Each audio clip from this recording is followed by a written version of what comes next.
이건 내가 겪었던 일이야. 정말 뼛속까지 얼어붙게 만들었던 그 끔찍한 경험 말인데 아직도 밤마다 선명하게 떠올라서 숨쉬기조차 힘들어. 내가 이걸 털어놓는 건 혹시라도 비슷한 일을 겪는 사람이 있다면, 아니, 절대 겪지 않아야 할 일이지만 혹시라도 내 얘기를 듣고 경각심을 가졌으면 하는 마음에서야. 이건 구며낸 이야기가 아니야. 내 삶이 송두리째 뒤바뀌어 버린, 정말 소름 끼치도록 무서운 실화니까. 이야기는 내가 23, 대학 졸업을 앞두고 있던 시절로 거슬러 올라가. 그때 우리 할머니께서 돌아가셨거든. 척박했던 시대를 살아오신 분이라 당신이 아끼던 물건들은 모두 낡고 때가 탔지만 그 안에 담긴 세월의 무게와 애정이 남달랐지. 할머니는 생전에 늘 나를 예뻐하셨고 내가 유독 조용하고 생각 많은 성격이라 그런지 나를 당신의 분신처럼 여기셨어. 할머니가 남기신 유품들 중에서 가장 눈길을 끈 건 방 한구석에 놓여 있던 낡은 전신 거울 하나였어. 그 거울은 칠이 벗겨지고 곳곳에 금이 가 있었는데 틀은 짙은 흑단으로 만들어져 있었고 섬세하게 조각된 문양들이 마치 살아있는 듯 금침한 분위기를 풍겼지. 할머니 댁에 갈 때마다 그 거울을 보곤 했었는데 그 안에 나는 늘 어딘가 흐릿하고 그림자 속에 갇힌 듯한 느낌을 받았거든. 장례를 치르고 집 정리를 하던 날 어머니가 내게 말씀하시더라고. 내가 어릴 때부터 이 거울을 유독 좋아했으니 내가 가지렴. 할머니도 내가 갖길 바라셨을 게다. 나는 그 제안을 거절할 수가 없었어. 왠지 모를 숙명 같은 이끌림이었달까. 그 거울은 워낙 커서 내 작은 자취방에는 잘 맞지 않았지만 어쨌든 벽 한쪽에 세워두었지. 처음에는 그냥 낡은 가구 하나가 집에 들어왔다고 생각했어. 밤이 되면 거울이 이상하게 빛을 반사하는 것 같았지만 이건 낡은 유리 특유의 현상이라고 애써 무시했지. 문제는 그 거울을 들여놓은 지 한 달쯤 지났을 때부터 시작됐어. 처음에는 아주 사소한 변화였지. 어느 날 아침에 일어나서 거울 앞에 섰는데 왠지 모르게 내 얼굴이 평소보다 더 피곤해 보이고 눈 밑에 다크서클이 더 짙게 드리워진 것 같았어. 잠을 설쳤나 싶어서 대수롭지 않게 넘겼지. 하지만 그 다음날도 매일 아침 거울을 볼 때마다 나는 내 모습이 조금씩 달라지고 있다는 걸 감지하기 시작했어. 가장 두드러진 건 피부색이었어. 점점 생기를 잃고 창백해지는 정도가 아니라 마치 시체처럼 잿빛으로 변해가는 느낌이었지. 나는 20대 초반의 건강한 청년이었어. 밥도 잘 먹고 운동도 꾸준히 했고 그런데 거울 속에 나는 점점 생명력을 잃어갔어. 나는 며칠 동안 잠을 잘 이루지 못했어. 거울을 쳐다볼 때마다 심장이 쿵쾅거렸고 거울 속에 나가 나를 노려보는 것 같은 착각에 시달렸지. 결국 견딜 수 없어서 피부과를 찾아갔어. 의사 선생님은 내 피 검사를 하더니 아무 이상 없다고 하셨지. 스트레스성 빈혈이나 수면 부족이겠거니 하시면서 영양제 몇 가지를 처방해 주셨어. 하지만 영양제를 먹어도 푹 쉬어도 거울 속에 나는 점점 더 흉측하게 변해갔어. 어느 날 밤이었어. 정말 생생하게 기억나. 그날은 비가 옥수같이 쏟아지던 날이었고 방 안은 어둑어둑했지. 나는 혹시나 하는 마음에 거울을 덮어버리려고 했어. 낡은 천을 가져와서 거울 전체를 덮으려고 하는데 손을 뻗는 순간 거울 속의 내 모습이 너무나도 선명하게 보였어. 그리고 그 순간 나는 비명을 지를 뻔했지. 거울 속 내 입가에 뭔가 묻어 있었어. 아주 작은 점이었는데 자세히 보니 짙은 갈색이었고 모양이 불규칙했어. 마치 핏자국 같기도 하고 아니면 썩은 살점이 짓무른 자국 같기도 했지. 나는 덜리는 손으로 화장실에 가서 세면대에 얼굴을 비췄어. 내 얼굴은 멀쩡했어. 깨끗했고 아무런 상처도 없었지. 나는 다시 거울 앞으로 돌아왔어. 천을 덮는 건 포기했지. 대신 거울에 귀를 바싹 대고 속삭여봤어. 너머야, 도대체. 내 목소리는 떨렸고 텅 빈 방 안에서 그 속삭임은 기괴하게 울렸어. 거울 속에 나는 아무런 반응이 없었어. 하지만 나는 분명히 느낄 수 있었지. 그 거울이 나를 집어삼키려고 한다는 걸. 시간이 흐를수록 변화는 가속화되었어. 이제는 잿빛 정도가 아니었어. 피부색이 짙은 갈색이나 검붉은색으로 변해가기 시작했어. 마치 오랫동안 물에 불어서 썩어버린 시신처럼 말이야. 특히 눈 주변이 가장 끔찍했어. 눈동자는 탁하게 변했고 눈꺼풀은 힘없이 축 늘어져 있었지. 가장 섬뜩했던 건 냄새였어. 아주 희미하게, 아주 가끔씩 거울 근처를 지나갈 때마다 쇠 냄새 같은 것, 혹은 축축한 흙에서 나는 섞는 냄새가 코를 찔렀어. 나는 거의 매일 밤을 잠들지 못하고 거울을 지켜봤어. 이젠 거울을 보는 게 두려우면서도 멈출 수가 없었어. 마치 마약처럼, 혹은 숙명처럼 그 끔찍한 광경에 매달려 있었지. 내 몸은 정상인데 거울 속에 나만 부패해 간다는 사실이 나를 미치게 만들었어. 나는 살이 빠졌고 식욕을 잃었으며 사람들과의 만남도 피했어. 내 진짜 모습이 거울 속 모습과 일치하지 않는다는 사실이 나를 이 세상에 발붙이지 못하게 만들었거든. 어느 날은 용기를 내서 거울 앞에 앉아 내 손을 거울 표면에 가져다 댔어. 차가운 유리 표면이 손바닥에 닿았지. 그때 거울 속에 내가 아주 미세하게 움직이는 것 같았어. 손가락 끝이 아주 느리게 내 손가락 끝을 향해 다가오는 것처럼 보였어. 나는 숨을 멈추고 그 움직임을 주시했어. 몇 분이 지났을까? 거울 속의 손가락이 내 손가락 끝에 닿았을 때 유리 표면이 닿는 느낌이 아니라 마치 아주 얇은 막을 뚫고 들어오는 듯한 축축하고 미끌거리는 감촉이 느껴졌어. 너무 놀라서 나는 벌떡 일어났고 거울 속에 나와 내 손은 다시 분리되었지. 그때부턴 나는 확신했어. 이건 단순한 환각이 아니라는 것을. 내 몸의 일부가, 혹은 내 영혼의 일부가 저 거울 속에 갇혀서 서서히 썩어가고 있다는 것을. 시간이 얼마나 흘렀을까? 며칠이었는지 몇 주였는지 기억나지 않아. 내 현실의 시간 감각은 완전히 무너져 내렸으니까. 이제 거울 속에 나는 거의 형체를 알아보기 힘들 정도로 부패해 있었어. 피부는 완전히 검게 변색되었고 곳곳에 움푹 파인 듯한 구멍들이 생겼지. 눈은 완전히 사라지고 깊은 동공에 구멍만이 남아 있었어.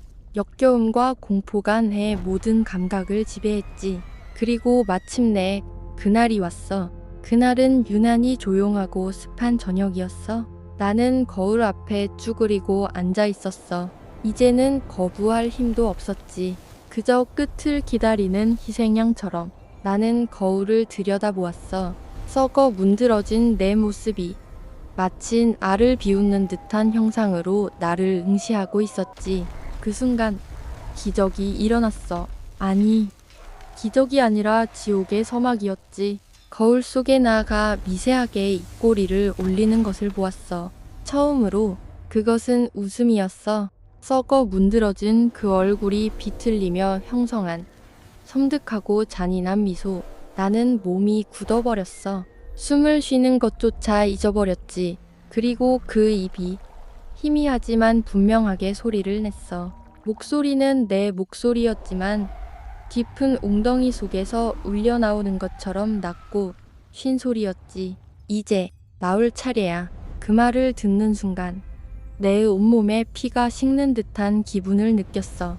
그건 협박이었어. 초대의 말이자 선고였지. 나는 저절로 뒷걸음질 쳤어. 등 뒤의 벽에 등을 세게 부딪혔지만 눈은 오직 거울에 고정되어 있었지. 거울 속에 내가 천천히 마치 진흙 속에서 기어 나오듯 거울 표면을 밀고 나오기 시작했어. 처음에는 손가락 끝이었어. 부패한 손가락들이 거울 표면을 밀어내면서 마치 젤리나 끈적한 액체를 뚫고 나오는 듯한 둔탁한 소리가 났어. 쉬, 쩍, 쩌적 유리가 깨지는 소리가 아니었어. 유리가 녹아내리는 듯한 소리였지. 검고 썩은 손이 먼저 나왔어. 그 손은 핏기 하나 없이 검고 손톱은 길게 자라나 구부러져 있었지. 뼈가 비정상적으로 튀어나온 듯한 모습이었어. 그 손이 허공을 만지자 방 안의 공기가 얼어붙는 것 같았어. 그리고 이어서 팔이 나왔어. 팔뚝 피부는 군데군데 벗겨져 뼈가 훤히 보였고 뼈마디는 검은 진액 같은 것을 흘리고 있었어. 끔찍하게도 그 팔은 내 팔의 형태를 가지고 있었어. 내 팔이 거울 속에서 튀어나오고 있는 거야. 나는 비명을 지르려 했지만 목구멍에서는 끽 소리조차 나지 않았어. 공포가 내 성대를 짓누르고 있었지. 거울 속에 그 형체가 상반신을 완전히 드러냈을 때 나는 그것이 나라는 사실을 부정할 수 없었어. 하지만 그것은 내가 알던 내가 아니었어. 그것은 내가 겪고 있는 모든 고통과 부패, 절망이 응축된 형태였지. 그것은 서서히 일어섰어. 거울이 있던 자리는 마치 얇은 비닐이 찢어지듯 검은 구멍을 남겼고 그 구멍을 통해 이쪽 세계로 넘어온 거야. 그것의 시선은 나를 향하고 있었어. 이미 눈알이 사라진 그 구멍에서 나는 어떤 맹렬한 증오와 갈망을 느꼈어. 그것이 완전히 몸을 일으켜 세우자 방 안에 썩은 내와 함께 차가운 습기가 가득 찼어. 그것은 천천히 한 걸음씩 나에게 다가왔어. 발걸음 소리는 없었어. 그저 바닥을 미끄러지듯 다가오는 무거운 정적만이 느껴졌지. 드디어 널 만나는구나. 그것이 다시 입을 열었을 때 이번에는 내 목소리가 아니었어. 훨씬 깊고 메아리치는 듯한 수많은 사람의 속삭임이 뒤섞인 듯한 소리였지. 나는 너무 두려워서 도망칠 생각조차 하지 못했어. 그냥 그 자리에 얼어붙어 버렸지. 그것은 내 바로 앞에 멈춰섰어. 시신처럼 썩어 문드러진 얼굴이 내 얼굴과 불과 몇 센티미터 간격을 두고 마주보고 있었어. 나는 내 숨결조차 느끼지 못할 정도로 모든 감각을 잃었어. 그리고 거울 속에 나는, 아니, 이제는 그것이 된 존재는 오른손을 들어 올렸어. 썩은 손가락이 내 뺨을 가볍게 쓸어내렸지. 그 접촉은 얼음장처럼 차가웠고 닿는 순간 피부가 따끔거리며 쪼그라드는 듯한 감각이 느껴졌어. 내가 그동안 너무 힘들었지. 이젠 내가 대신해 줄게. 내 모든 것을. 그 말을 끝으로 그것은 나를 끌어당겼어. 나는 저항할 수 없었어. 그것의 힘은 초자연적이었지. 그것은 나를 억지로 거울이 있던 그 검은 구멍으로 밀어넣기 시작했어. 내 몸이 거울의 잔해와 썩은 표면을 통과하는 순간 엄청난 고통이 밀려왔어.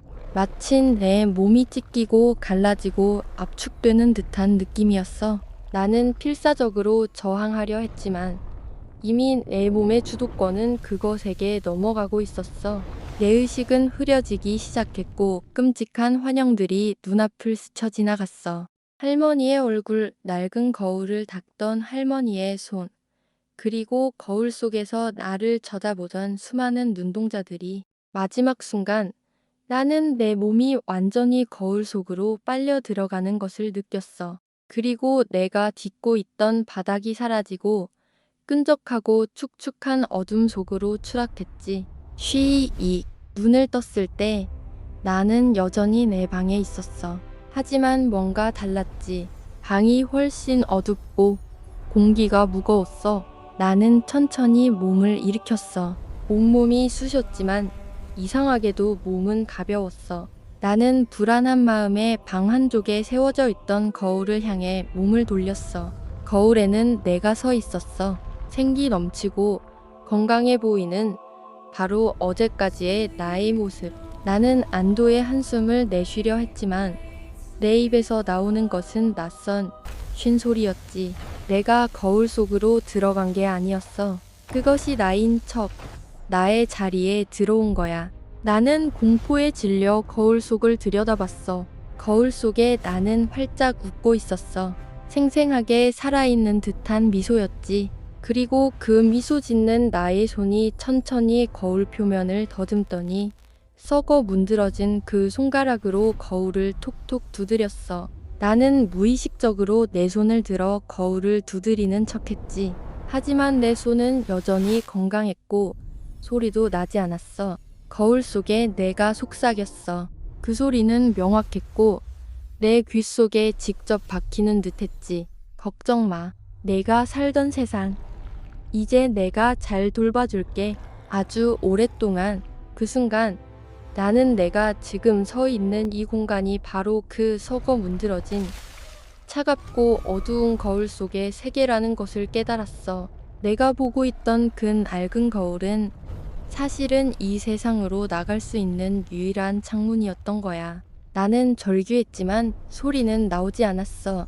그저 거울 표면에 닿은 내 손에서 끔찍한 진동만이 느껴질 뿐이었지. 나는 갇혔어. 이 썩어가는 어둠 속에서 영원히 썩어가는 나 자신을 바라보며 갇혀버린 거야. 밖에서는 밝은 햇살이 방 안으로 비추는 것 같았지만 이곳은 영원한 황혼이었어. 그리고 나는 거울 속에서 갇힌 채 밖에 나가 내 삶을 살고 내 사랑하는 사람들과 웃고 내 미래를 훔쳐가는 모습을 지켜봐야만 했지. 그 끔찍한 감시의 시간은 지금도 계속되고 있어. 그 거울이 내게 남긴 건 썩어 문드러지는 공포 속에서 영원히 갇혀버린 이 지독한 절망감 뿐이야. 그리고 나는 아직도 그 썩은 냄새가 나는 것 같아. 아주 희미하게, 하지만 분명하게.